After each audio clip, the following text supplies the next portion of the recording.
അപ്പോൾ നമുക്ക് caramel പുഡിങ്ങിൻ്റെ recipe കണ്ടാലോ. അതിനായിട്ട് നമ്മൾ ആദ്യം 3 കോഴിമുട്ട എടുത്തിട്ട് നമ്മുടെ മിക്സിയുടെ ജാറിലോട്ട് ഇട്ട് കൊടുക്കുക. അതിലോട്ടൊരു പിഞ്ച് ഉപ്പ്, പിന്നെ 1/4 കപ്പ് പഞ്ചസാരയാണ് നമ്മൾ ഇട്ട് കൊടുക്കുന്നത്. അത് നമ്മൾ മധുരത്തിനനുസരിച്ച് ഇട്ട് കൊടുക്കുക കേട്ടോ. ഓൾറെഡി കാരമൽ പുഡിങ് നല്ല മധുരം ഉണ്ടാവും, അതുകൊണ്ട് തന്നെ നമ്മൾ അത്രയും ആഡ് ചെയ്താൽ മതി. ഓവറായിട്ട് ഇട്ട് കഴിഞ്ഞാൽ നമുക്ക് കഴിക്കാനായിട്ടൊരു മടുപ്പ് തോന്നും കേട്ടോ. പിന്നെ നമ്മൾ മിൽക്ക് വന്നിട്ട് ഈ ഒരു മിൽക്കാണ്, മലബാറിൻ്റെ ഈ ഒരു മിൽക്കാണ് നമ്മൾ എടുത്തിരിക്കുന്നത് കേട്ടോ.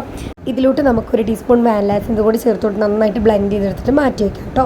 അടുത്തതായിട്ട് നമ്മളൊരു പാൻ എടുക്കുക, അതിലോട്ട് 1/4 കപ്പ് പഞ്ചസാര എടുക്കുക. എന്നിട്ട് നമുക്ക് നന്നായിട്ടൊന്ന് കാരമലൈസ് ചെയ്തെടുക്കണം. കാരമലൈസ് ചെയ്തെടുക്കാനായിട്ട് നമ്മൾ എന്ത് ചെയ്യണം, ഇതുപോലെ ഇങ്ങനെ പഞ്ചസാര ഇട്ട ഉടനെ തന്നെ പെട്ടെന്ന് സ്പാച്ചുലറോ ഒന്നും വെച്ചിട്ട് മിക്സ് ഇട്ട് കൊടുക്കരുത്. കാരണം അങ്ങനെ നമ്മൾ മിക്സ് ചെയ്യുമ്പോൾ ഷുഗർ എല്ലാം പാടെ ഇങ്ങോട്ട് കട്ടയായി വന്നിട്ട് നമുക്ക് പെട്ടെന്ന് അതായത് കാരമലൈസ് ആവാണ്ട് പോവും, ആകെ കട്ട പിടിച്ചിട്ട് മൊത്തം ഫ്ലോപ്പായി പോകും കേട്ടോ.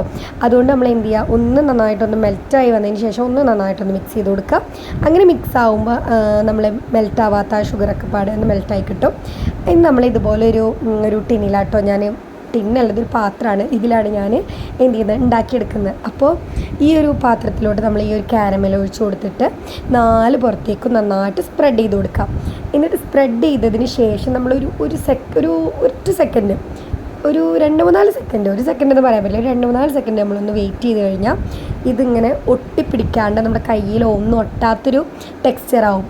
അതായത് അവിടുന്ന് പോരാത്തൊരു ടെക്സ്ചർ ആകുമ്പോഴാണ് നമ്മൾ എന്ത് ചെയ്യേണ്ടത്, ഈ ഒരു ബാറ്റർ ഇതിലോട്ട് ഒഴിച്ചു കൊടുക്കേണ്ടത് കേട്ടോ.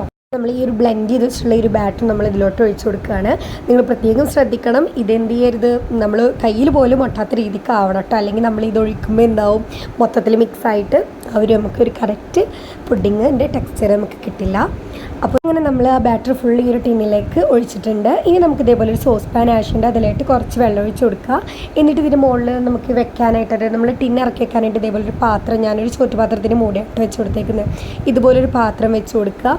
ഞാൻ അങ്ങോട്ടും ഇങ്ങോട്ടും തിരിച്ച് മറിച്ചൊക്കെ വെച്ച് കൊടുത്തു, അതങ്ങനെ നീങ്ങി പോകുന്നുണ്ട്, സീനൊന്നും ഉണ്ടായിട്ടില്ല, അതങ്ങനെ തന്നെ ഇരുന്നോട്ടെ വെച്ച് ഞാൻ ലാസ്റ്റ് അങ്ങനെ നമ്മൾ എന്ത് ചെയ്യണം, അതിന് മേലേക്ക് ഇത് ഇറക്കി വെച്ച് കൊടുക്കുകയാണ് കേട്ടോ. അതായത് നമ്മുടെ ഈ ഒരു പാത്രം ഉണ്ടല്ലോ, നമ്മൾ ബാറ്റർ ഒഴിച്ച് വെച്ച പാത്രം, ഇതിന് മുകളിലോട്ട് ഇറക്കി വെച്ചതിന് ശേഷം ഇത് നന്നായിട്ട് മൂടി വെച്ച് കൊടുക്കുക കേട്ടോ. ആവിയൊന്നും പുറത്തേക്ക് പോകാത്ത രീതിയിൽ നന്നായിട്ട് മൂടി വെച്ചിട്ട് ഒരു 20 മിനിറ്റ് കഴിഞ്ഞപ്പോൾ എനിക്കിത് റെഡിയായി കിട്ടിയിട്ടുണ്ടായിരുന്നു.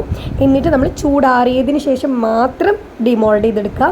അല്ലെങ്കിൽ എന്താ പ്രശ്നം എന്നറിയോ, ഇതുപോലെ ഇതിൻ്റെ പോലെ ആക്കാന്ന് കട്ടിക്കഴിഞ്ഞാൽ ഇതുപോലെ ഒന്ന് പൊട്ടിപ്പോവും, അത്രയേ ഉള്ളൂ. അപ്പോൾ ഇതാണ് ഇന്നത്തെ വീഡിയോ. ലൈക്ക് ചെയ്യുക, ഷെയർ ചെയ്യുക, സബ്സ്ക്രൈബ് ചെയ്യുക. ബൈ.